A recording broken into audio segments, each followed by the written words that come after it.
little practice plan. This is really simple. If, let's say I have a student and they're playing that little arabesque that I just played, and we do that.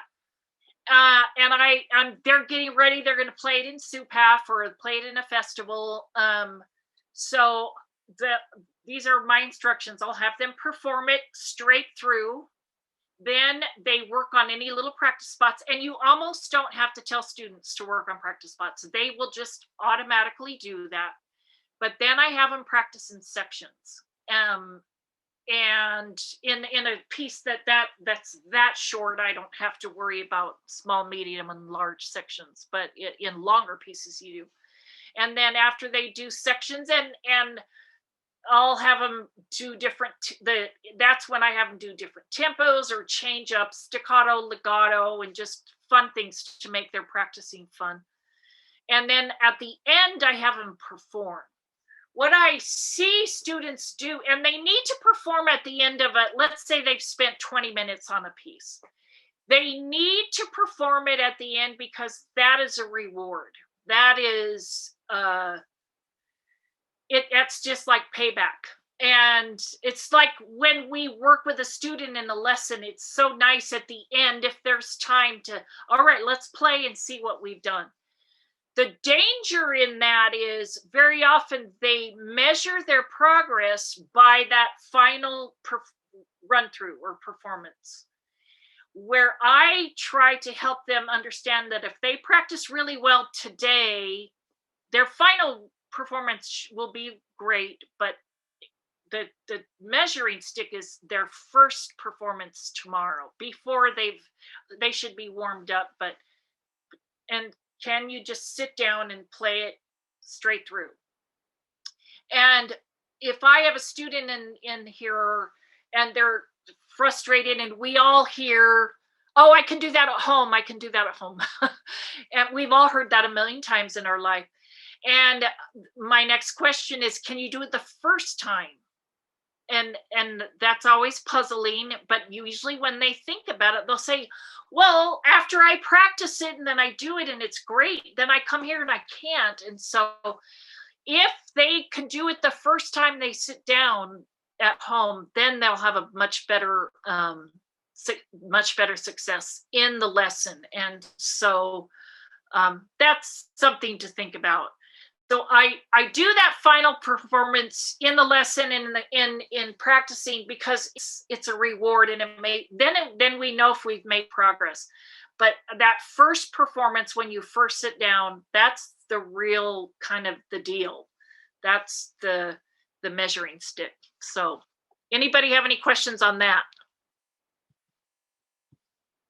All right, the next thing is how I teach students to practice when they've got to jump, or when, this is how we do the jumps, and I'm going to go to that arabesque again. I'll explain it, and then I'll see if I can pull up the music for you. One of the things, you've all heard this. You know what I'm talking about, and it should be... So we've got that. The nice thing about the way that music is written is I'm going to get out of this and pull up this music. Let's see. There we go. So here's the arabesque. If it's gonna. Okay, so let me go down. Here's the end. So first thing I have them do, you've got to know what the note or group of notes is before the jump. So the jump is this chord.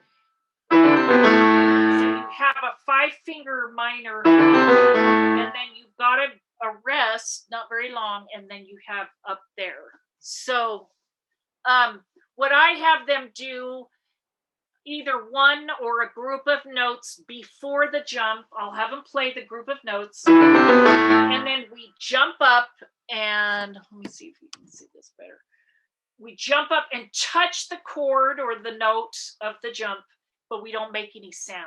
So I just have them do that. And so I'd call that touch. That's the touch part. Then I have them do and wait a beat and then play.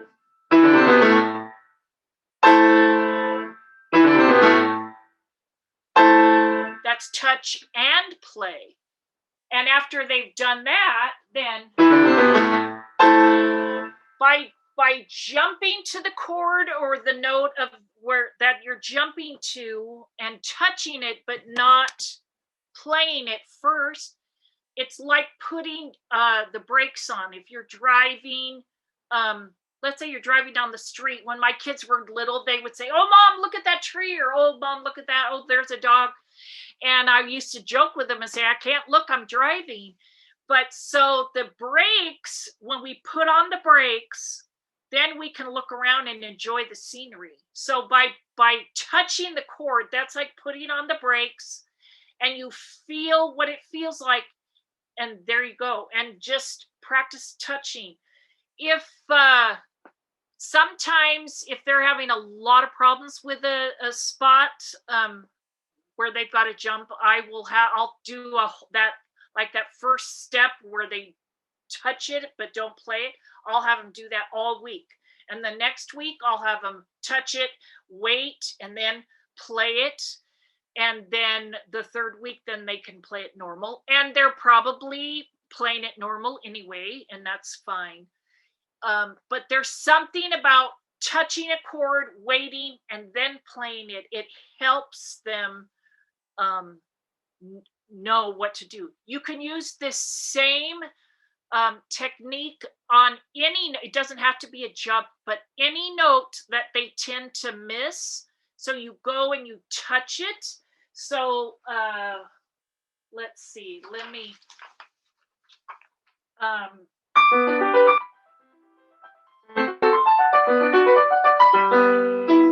there's an E there, and a lot of students play a D. So I would do probably the measure before. Let's see. And then I would touch the whichever note they were struggling with, and do that, and then touch and then play it. And so the rhythm goes out the window, but they will feel that. And I've had, it's amazing what can be fixed when we use that. So does anyone have questions on that? Nancy, I have a comment. One of the things that I've observed and I've heard in different presentations, how our ear cements things. So when they, like you're saying, to make the jump and the touch, but don't play the sound, because if they hit the wrong note, that sound cements the thing. And so I love the touch, look, and then play. Yeah. And when I first learned, thank you, Patrice. So when I first learned this technique, you think, oh, is that going to ruin their rhythm? And it doesn't. I mean, very rarely. And students they are grateful to have something that works, because otherwise they're going and they can't find it, or they go to it too fast, and that just solidifies it. And it doesn't fix it in one day. I mean, it'll be better after just a couple of minutes of doing that, but I have found that they've got to do it usually for a week or two and to really cement it in. And as you said, Patrice, their ear is, they get used to the wrong note. In fact, I read an article by Richard Chronister years ago, and he said, at what point do you kind of let things go? If let's say you've tried, I had a student who came, I don't know, sometime in the last week, and they were playing something, and we work on it every week. We work on it in the lesson. I've had them circle it, or you do colors, you do whatever you want, and they just had the hardest time fixing it. And Richard Chronister said in his article, he said sometimes they learn something wrong in those first couple weeks, and no matter what you do, it doesn't fix all the way. It like comes back to haunt you. I've had students who have a piece so brilliant and all of this, and something that they had a problem with in the first few weeks will haunt them on the stage. And I've had that happen to myself. So that's a testament to learning things correctly right from the beginning. So we can do that. Any other comments or questions on the jump stuff? Anyway, and again, I love using that not just for jumps, but also for just problem notes. Dr. Allred, I had yes. a comment, I guess. Yeah, I'd love to hear it. The touch and play is excellent, and I use it all the time with my students. Another thing that I was taught was to compare it to notes that you've already played, and that arabesque is a perfect example because as you're going down that 5-finger scale,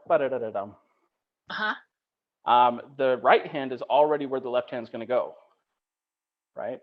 And so we can use that as we're touching and playing. We can use that by feel to get there, and then you can focus more on where the right hand's going. Yeah. And so looking for common notes can be very, very helpful. When jumping, it actually makes it feel less like a jump. Yes. Wow. Yes. Yeah. And that's that's wonderful, because if their left hand is secure and the right hand, because the right hand's in the 5-finger, but then it has to increase to the 6th on the final chord, and so they can worry about that. So thank you. Awesome. Any other comments or suggestions? Now, my last one on this: slow down the tempo to achieve accuracy, complete accuracy, and then increase it. And I read an article way back, and the author said, we have to go surprisingly slow.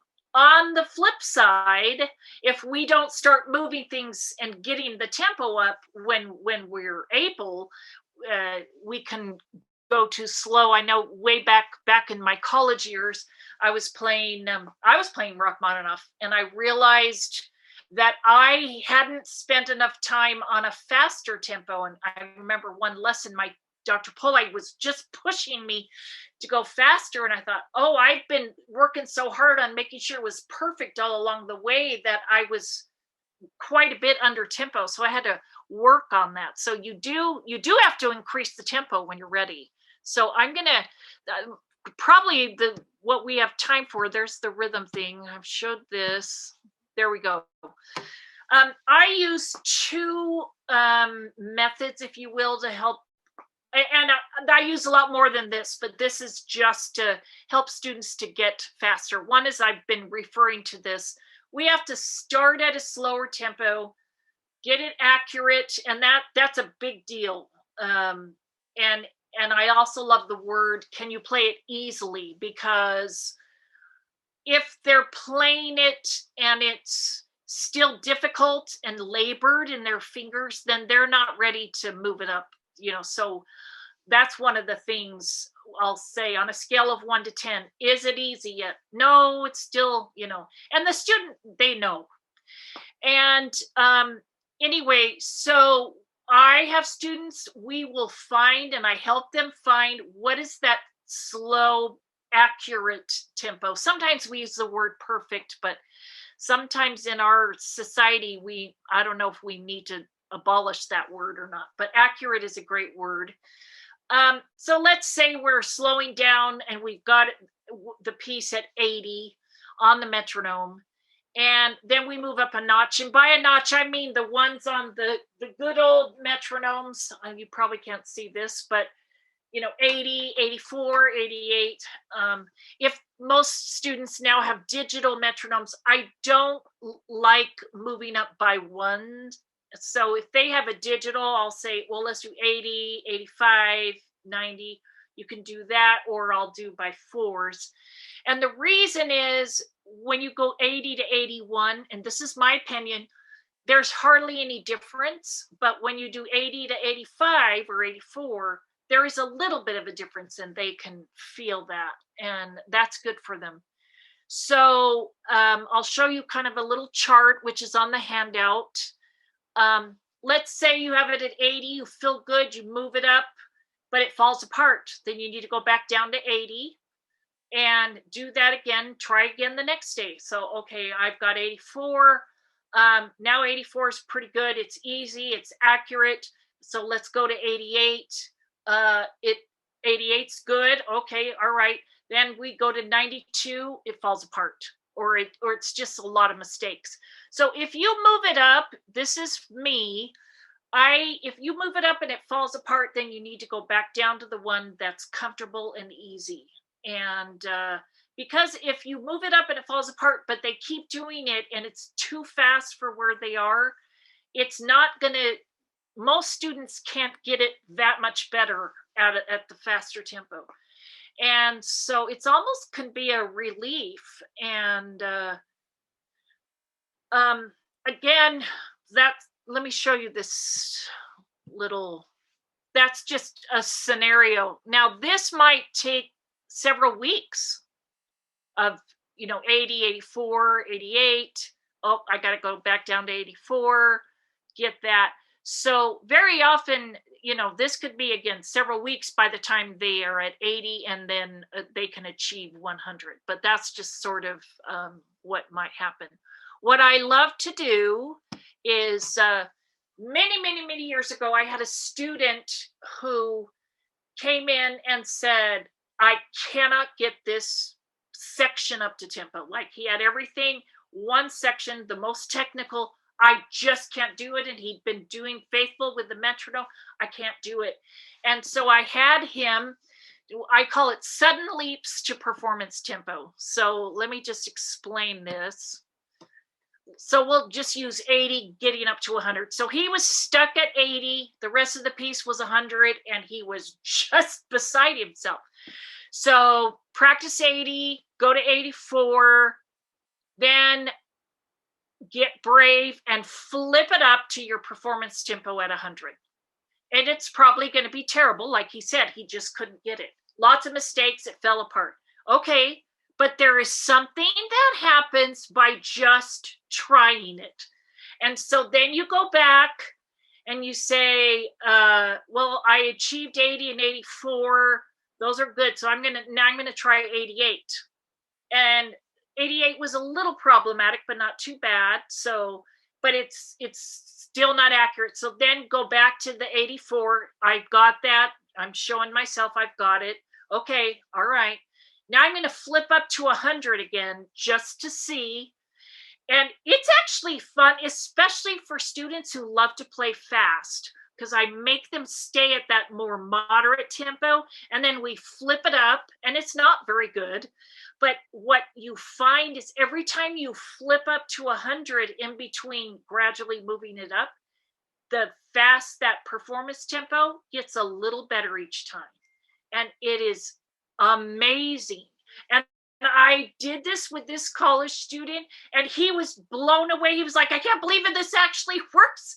And so I helped him move up, I don't know, 3 or 4 notches on the metronome right in the lesson. So he went home, and that's exactly what he needed. So I believe in going up gradually, but there is something that happens when you flip it up to performance tempo in between going, gradually. So I love that technique. Has anyone done anything similar to that? I'm sure many of you have. Nancy, I'm just going to let you know we have about a 2-minute warning. Okay. I told you I could go on, and I know I'm talking fast. That's great. That on the handout, a group I'm in on Facebook, people were sharing tons of ideas on memorizing, and I could go 20 minutes on some of these, but and I've talked about some of this, but I love, let me see, where is it? Oh, look at number 5. Use the app, the random number generator, to mix up your sections so you can test yourself. I believe in practicing backward, and I do all of this in small, medium, large sections. But when you have your small sections, and I have a student right now who's doing it. He wrote numbers on a paper and put them in a little thing, and he pulls the number out. Then he looks on his music. I have to play section 4 and do that. And we kind of make it a game so that they can look at the section, but then they have to turn the music around and play it. And so you could go another step farther and say they've got to memorize their sections, but there you are. So I love that. The students around here like to do that. One of the thing, Scott Holden, I think it was last year, he had a little video and he was saying, can you play like the right hand with one finger? So if you're doing, so you're actually just doing one finger, and then do the left hand with one finger. The other, and I know we've got to stop, but sometimes you play the left hand part with your right hand, play the right hand part with your left hand. So you guys can look at that. So that's it. And I'm sorry I went fast through this, but any questions? I think you've done great. You have covered so much. So much. Thank you, Nancy. Yeah. Nancy, it was enjoyable and effective, I thought. And I There want you go. everybody to be sure and get the handout, print out the handout, and there's like 5 pages to it. There is so much good information on there. And I found my favorite quote, Nancy. It is important to practice at the speed of no mistakes. That's going on my wall. Yep, it's wonderful. Not at the speed of thought. There you go. Just a little bit.